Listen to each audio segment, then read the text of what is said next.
Thank you so much. Good morning, everyone. Greetings from Amsterdam. It's a pleasure to be here with you all. By means of introduction, I'm Vidya Peters. I lead the marketing organization here at Marqeta. I'm also currently the interim chief product officer.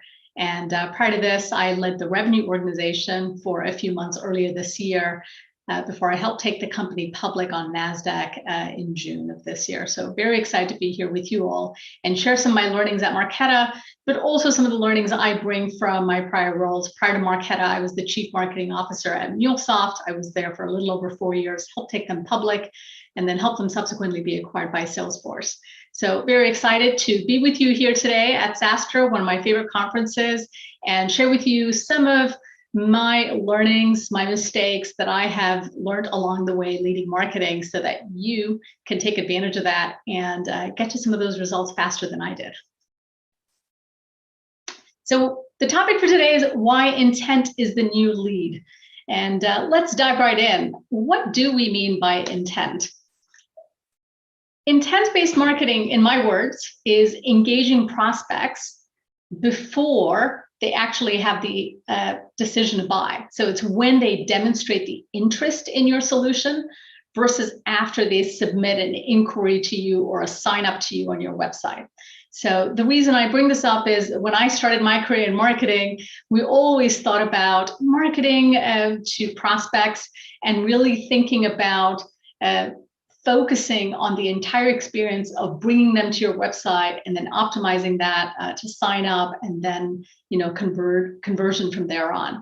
And I think the game has changed so much over the last few years, and now the name of the game is really intent, which is you have incredible technologies that tell you when your prospects are even thinking or considering a solution in your space. And that's where I believe marketing sweet spot should be today, which is you need to engage prospects when they are even considering a solution so that you can ensure that your company is top of mind when they start to think about the shop buy process. So the old form of marketing was bring people to your website and wait for them to sign up. And when they sign up, you turn on the bazooka of all of the engagement tools in your arsenal. And today, it's really about reaching prospects where they show intent, because that intent may be very far from your website. It may be significantly before they even know your company's name. So where does that happen, and how do we know when prospects are actually showing intent? Here are a few ways. So intent shows up in many different forms, in many different channels. And here are a few examples. They could be competitive sources, which is who is researching your competitors? Because if they're researching your competitors, they're interested in a solution that your company probably can solve better.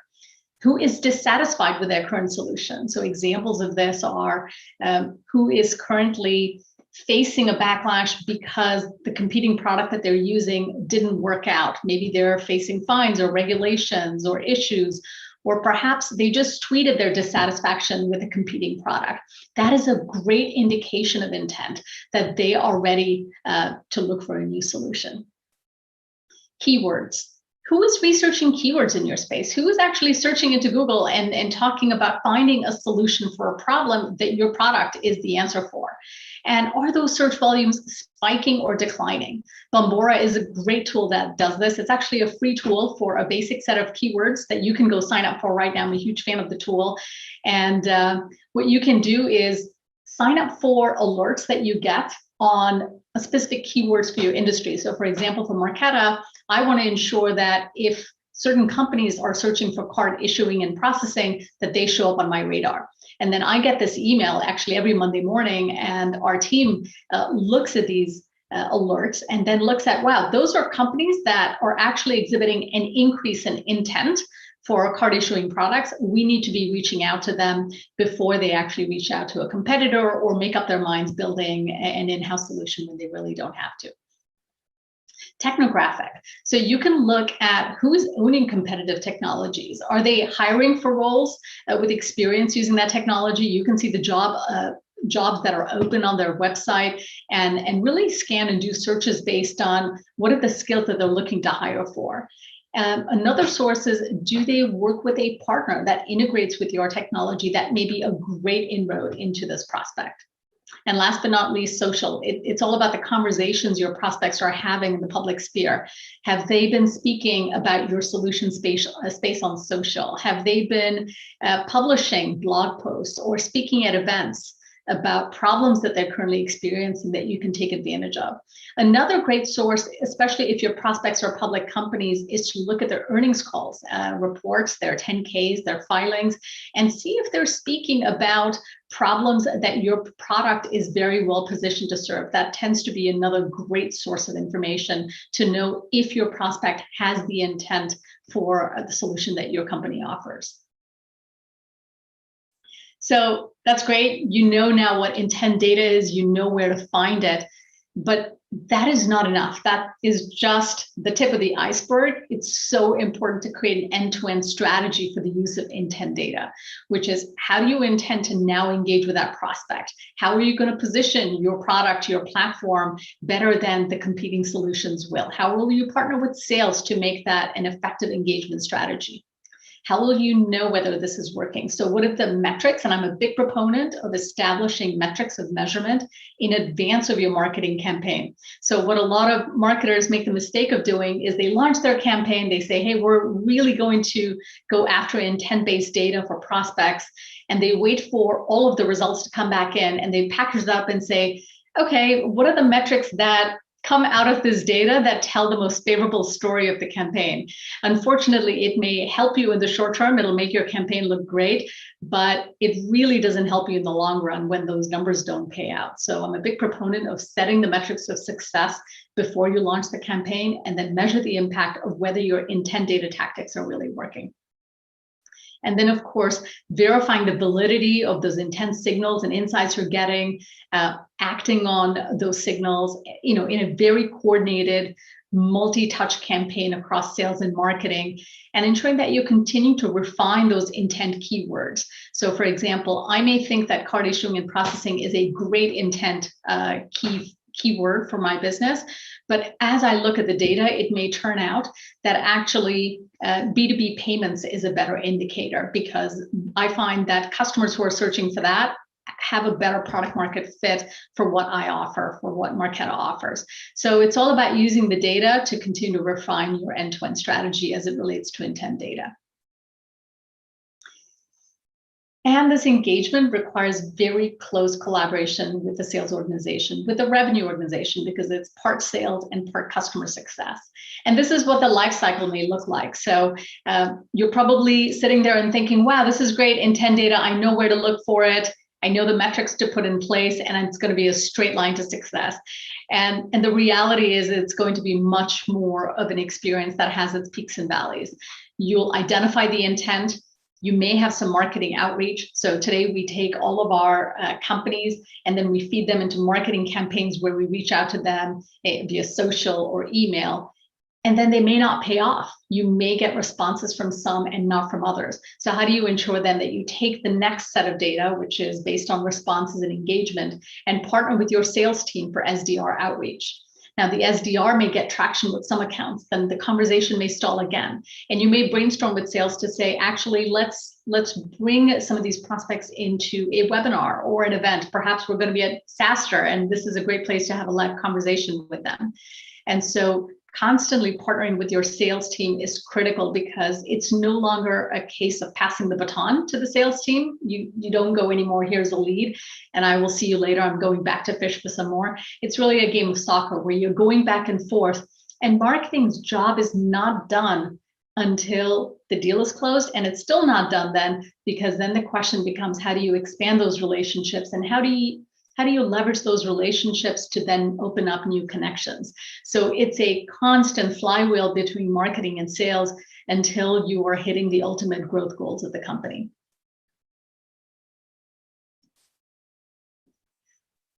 So you may be thinking, well, this is great. We have the intent data, we're partnering with sales, and we're pumping as much money into our campaigns as possible.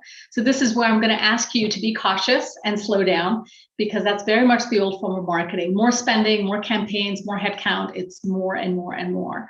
And the most beautiful part about marketing, what has me really excited, is how much it has evolved in the last 2 to 3 years. Today, we have over 8,000 8,000 technologies that marketers have access to, and it's growing every year. This is the Martech landscape, and it just blows my mind. For everything from advertising and promotions to data management to account-based marketing, there were only 900 solutions in this space in 2014, and that has grown by 10x. And so there is just a wealth of tools and opportunities here for you to tap into. And it's constantly evolving, which is why I always say that the marketing that I did 10 years ago is nothing like the marketing I do today, because it's become much more of a technology game.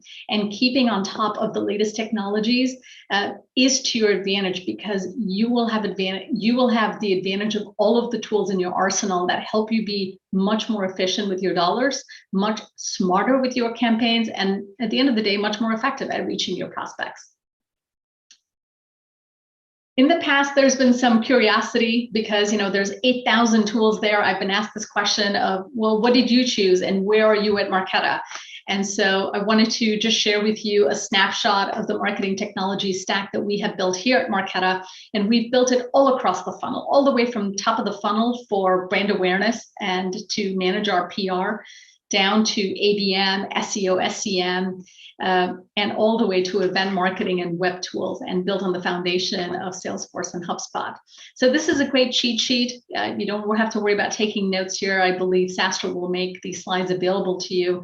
But also know that this is not a static picture. This is a point in time. And my fabulous marketing team is always assessing new tools that have entered the market that are able to help us be more effective, more efficient. And so this is a very quickly evolving space. So take this as a point in time of what we are currently using in Marqeta. And of course, the answers may be different for you, and the answers may be different 6 to 12 months from now. I wanted to spend a little bit of time on measurements, because we talked a lot about intent and running your campaigns effectively. We talked about the use of marketing technology tools across the entire funnel for marketing.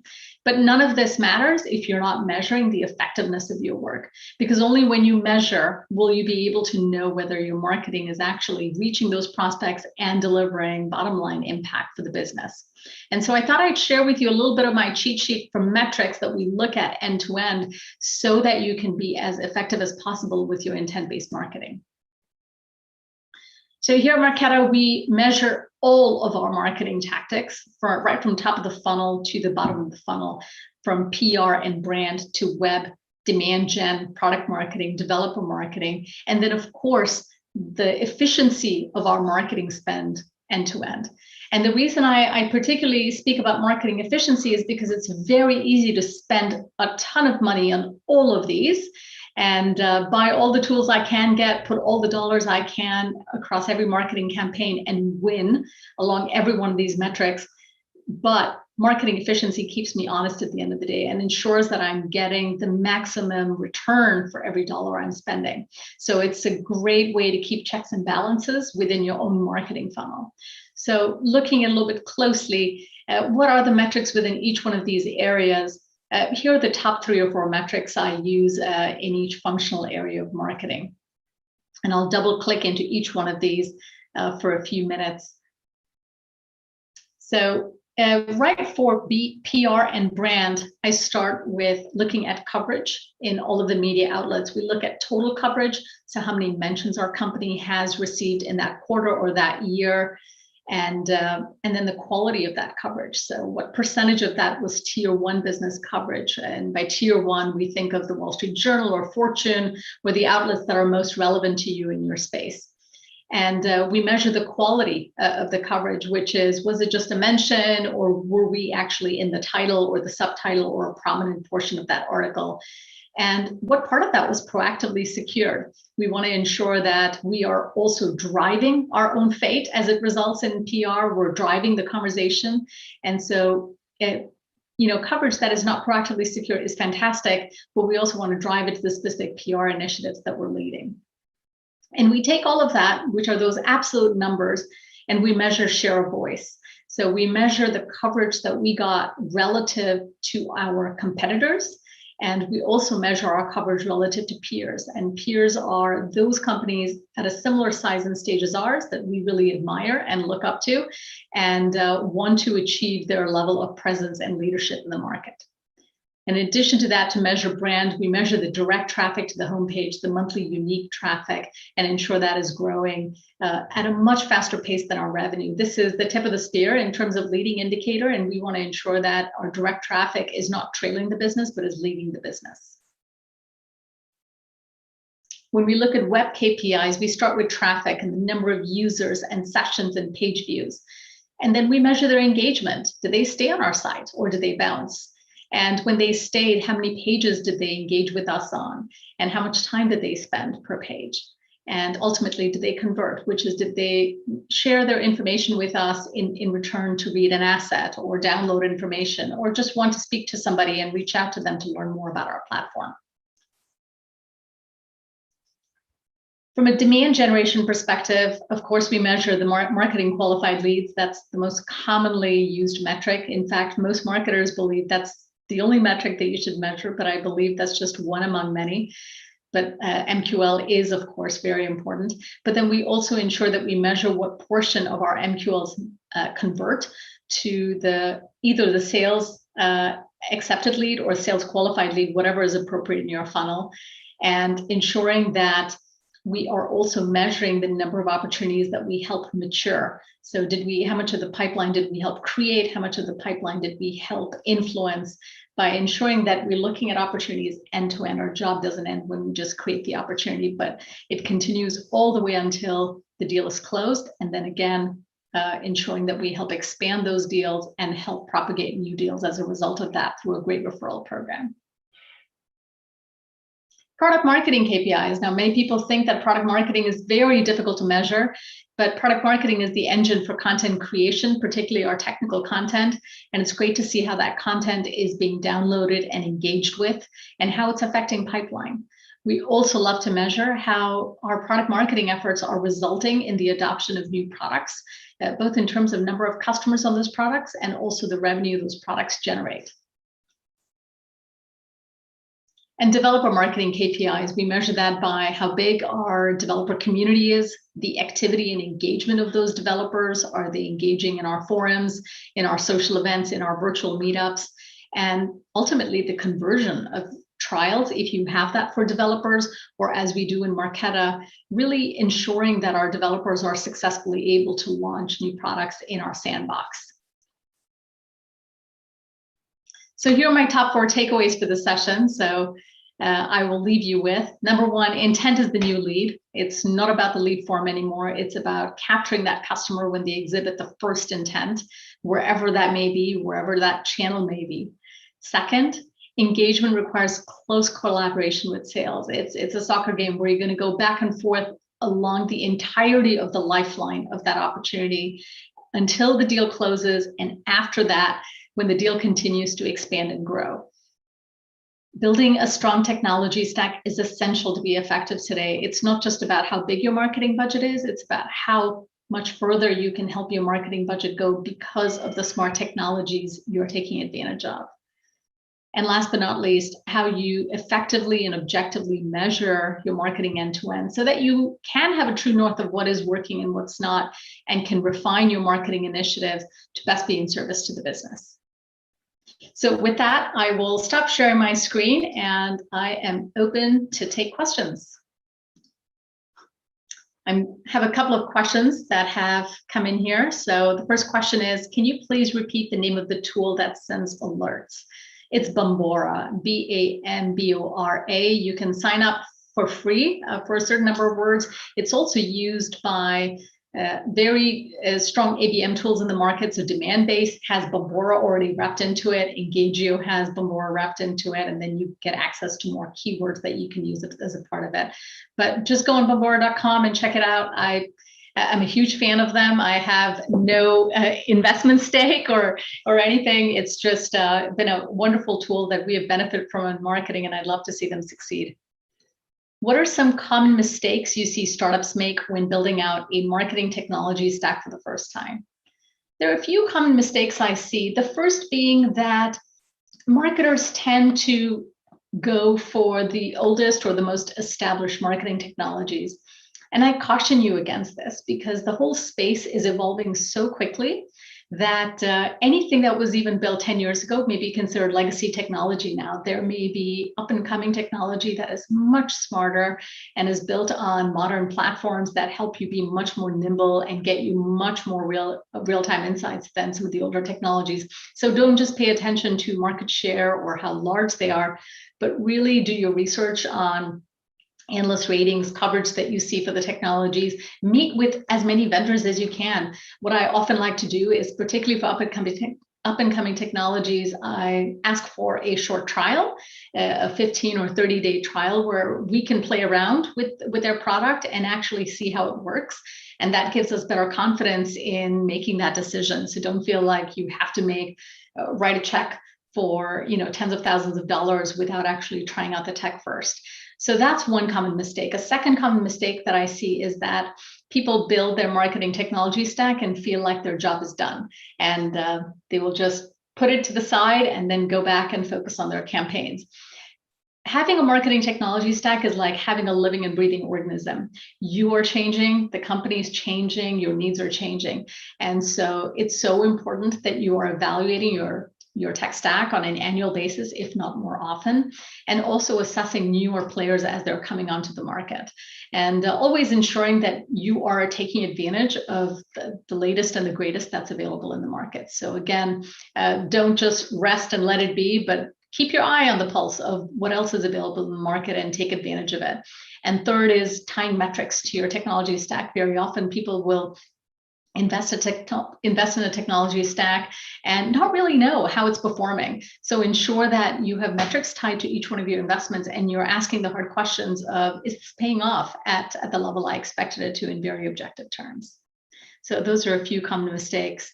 Another question, what are some tips for companies that are investing in PR for the first time? I love PR as a tool. It is so important for growing earlier stage companies because it really helps you create a presence and a name in the market. And my advice, if you're just starting to dabble in PR at the company, is try not to do it building an in-house team from the get-go. And the reason is that it takes a minimum number of people. It takes certain network reach for PR to be effective. So if you're just starting out, reach out to an agency, take advantage of the tremendous number of agencies that are out in the PR space.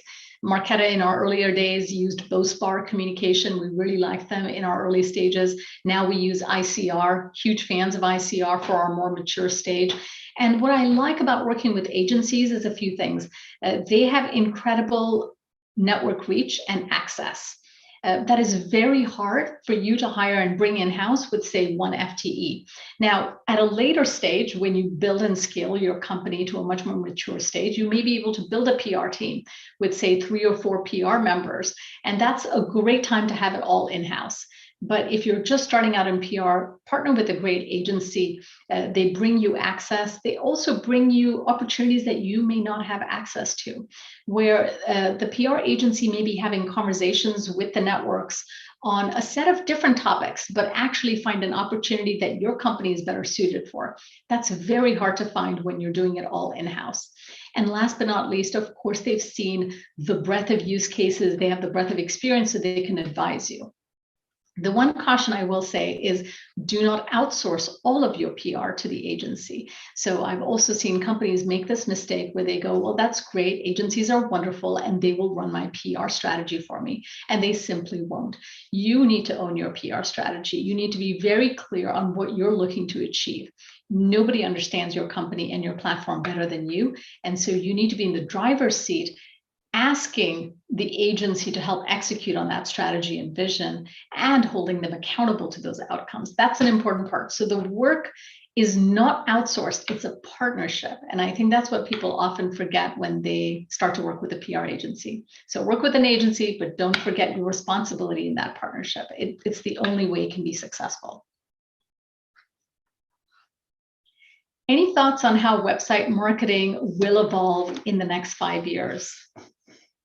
Absolutely. I think that email will be completely redundant. This whole idea of a database and having outreach will be a very archaic method. I also believe data privacy will start to take much more of a forefront, and people will have, as we're already seeing, just enormous fatigue with email. So what that means then is that the web channel will have to become much more intelligent, much more predictive. I could see a situation where every visitor on your website, as they're coming in, will have a score based on their propensity for interest in your product, and you can offer them a tailored experience based on that. We're nowhere near that, but that's where I believe the future will be, because there's very little patience now for push style marketing, which is I'm going to push you a bunch of messages and hope that eventually I will harass you to succumb into some action.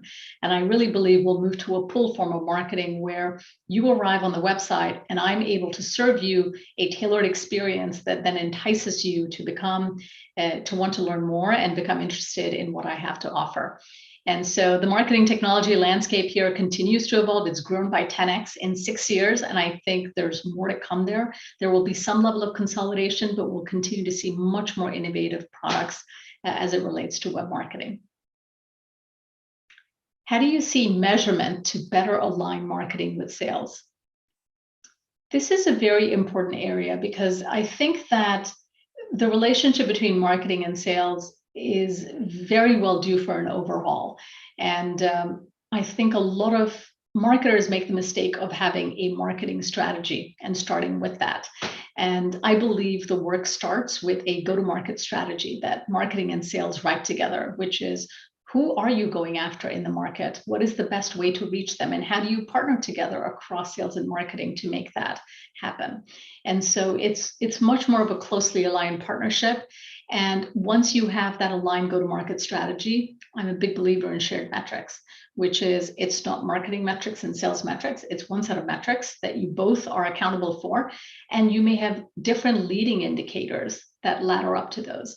So as an example, your end metrics may very well be the new revenue that you have to deliver for the year or the add-on revenue that you have to deliver for the year. And that could be the shared set of metrics that you own along with sales and marketing. But the leading metrics for marketing could be a series of marketing sourced opportunities, marketing influenced opportunities, and a different set of ones for sales. But the idea being is that they both ladder into a common shared success metrics. So one unified go-to-market strategy up front, one unified set of metrics, different methods and initiatives laddering up to those, and different leading metrics leading up to those would be my answer on that. Which places does Marqeta run ABM advertising campaigns, and which sites today do you find are the most efficient source of ad-sourced leads? This is a wonderful question because the sources of ad source leads, unfortunately, are few and far between. It seems to be we are in a land of monopolies, and the cost of Google sourced leads is only skyrocketing because they're able to. There's pretty much the lion's share of the traffic lies on Google. We're able to also source some leads on Bing, but the proportion of traffic there is much lower. As for our ABM advertising, we're running them in our social channels. We use Terminus, we use Engagio, and we run it on LinkedIn and Twitter and some of the social channels, but we also do targeted outbound, which starts with a very defined list of target accounts that we're going after, and we partner with our SDR team to reach those prospects through multiple channels, inviting them to our webinars, inviting them to our events. Now, it is all about experimentation with all of these channels, because with some campaigns, we find that some channels are a lot more expensive. When we initially started ABM at Marqeta, we found LinkedIn to be a very expensive channel in terms of the return that we saw. But since then, we've been able to become more efficient. So it's really all about tweaking your marketing campaigns to be more effective with that channel. So my advice on this would be the channels are few and far between, but the number of variations you can try with marketing campaigns and the universe of personas that you can go after on your target accounts is something that you can also modify. The messaging, creative is what you can modify. And so the key there is experimentation and really finding what's right for your business and right for the result that you're looking for. Are there any tech offerings in particular that you recommend for developer relations? So we have been using the Chorus platform to build our developer community. We've been thrilled with that. I also have a lot of old MuleSoft friends at Bevy, and they're great. They offer a great platform for events, for developer meetups. There's a ton of new and exciting technologies in the developer community space. And you should definitely take advantage of that. Research all of the different options there. I'm sure the Martech landscape slide that I have would have a whole set on developer tools and community technologies there. The important part with developer community, though, is not necessarily the tool, but it's really about how you're going to make it valuable for developers, because developers hate any form of marketing. So please don't market to your developers. The most valuable thing you can do to build a developer community is bring like-minded developers together, help them connect with each other, and you mostly stay out of the way. And I say this in the most magnanimous way possible, which is don't try to sell them content, don't try to sell them your product, help them be successful, help answer their questions, give them resources, but really don't market to them. And I think developers trust only other developers. They want to ensure other developers are successful. And so just create the space for them to be able to do that, to have those conversations. And those are, I think, the much more important ingredients for creating a great developer community. How can product marketers capture intent? So it's very similar to how we all capture intent, which is then think about your upcoming product and what is the problem it's solving for, and who would be the right persona that you think would be suited for this product. Put those together and start to track the intent for those. So for example, Marqeta recently came out with a credit product. Then the intent words would be credit card processing, and the personas would be a head of payments at a leading company in our target account list. So we would bring those ingredients together to then capture intent, and then to have a campaign that's very suited for the launch of our credit product for our product marketing team. So I think the questions are very fundamental to how you set up the intent-based lead. Ask those questions, find the appropriate channels, and use that as a basis to run your campaign.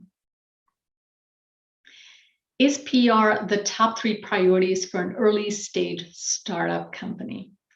I think this would depend on how you define early stage for your startup, but I believe it is. And the reason is PR creates an incredible halo effect for the whole company. And there are companies that I've seen that haven't even GA'd their product yet. And they, I've been advising them, and they would say, well, I'm not sure where I should invest yet. And I would say, well, if your product is not GA, you're not going to generate demand for it just yet. You have your pipeline of beta customers, you focus on that.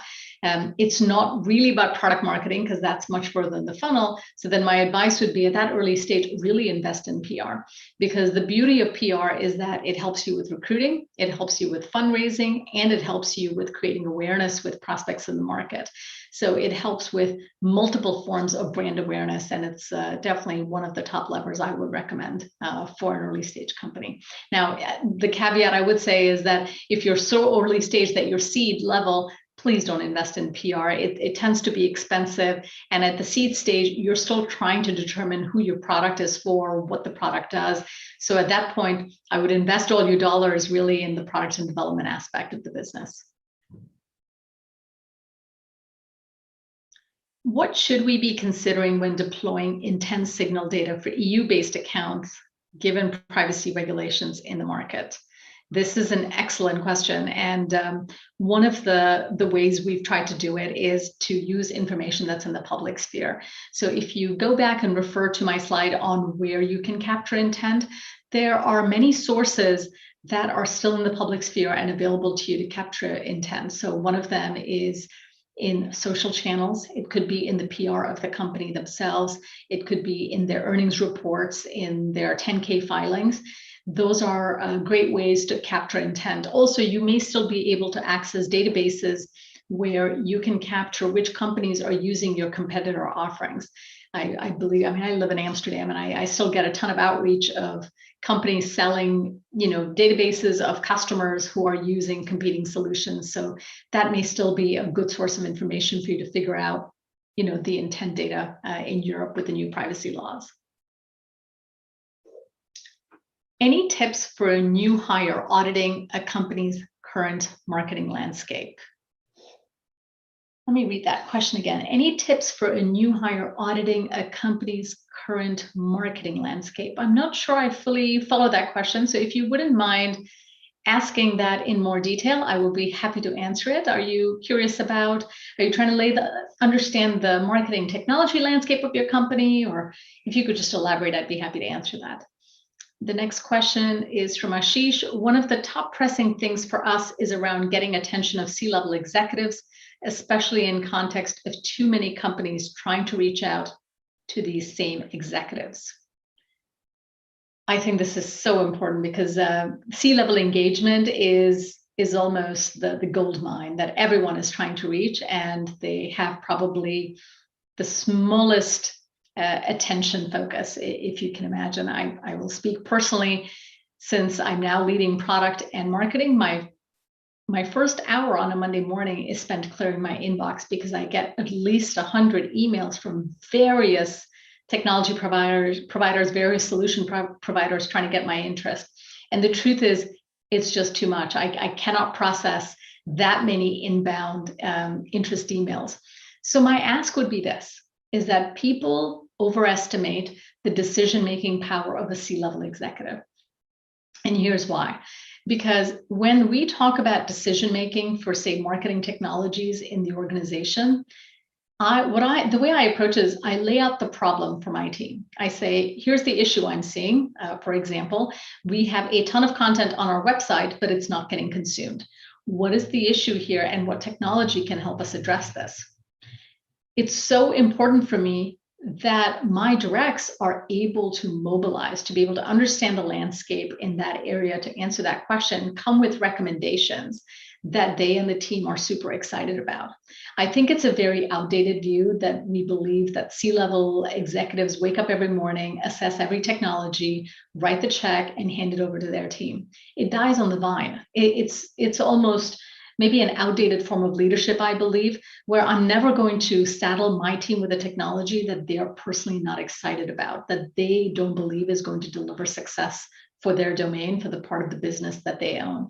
So my ask of you is this, which is figure out the real decision makers in the business.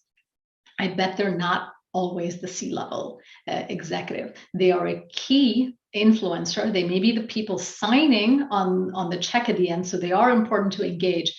But maybe your first outreach is to someone on their team that needs to understand the solution at a more meaningful level before they pull in the C-level executive to engage on the actual purchase.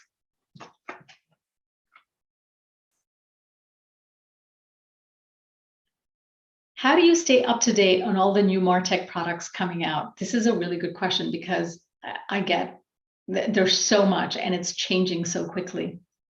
What I like to do is actually do a lot of third-party reading. So while I may not be able to take every call or every email that comes into my mailbox about a new marketing technology, what I do like to do is read up on a lot of reports that are summarizing the key marketing technologies for the year. So just most recently, I was reading about the ABM landscape. And I assure you, this is really important because it changes dramatically every year. So if you read the ABM landscape from 2016, it's drastically different from where it is today. So pick a major, whether that's social or ABM or marketing automation technology, and read from an unbiased third-party perspective. Read about the landscape, read the pros and cons, and use that as a thought starter. I also love to come to conferences like SaaStr because this is a great place to see some of those technologies surfaced and learn more. But I believe that marketing now is a learning craft where you have to keep up to date with how quickly it's evolving and changing. And a big part of that is keeping up to date and staying aware of how quickly this landscape is changing.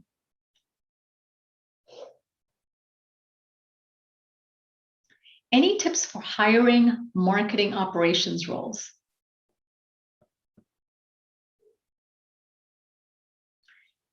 You know, I always hire for intellectual curiosity and people who have the ability to be curious and learn and want to have impact and move quickly. And so I've never, for these roles, said, well, has this person done marketing operations before? Now, if they have, that's a tremendous add-on.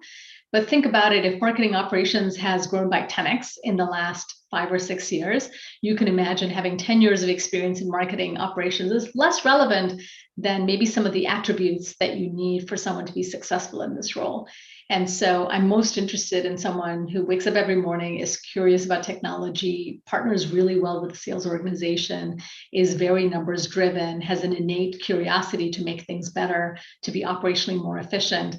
And I prefer just hiring for attributes because those are always valuable no matter what changes in the landscape.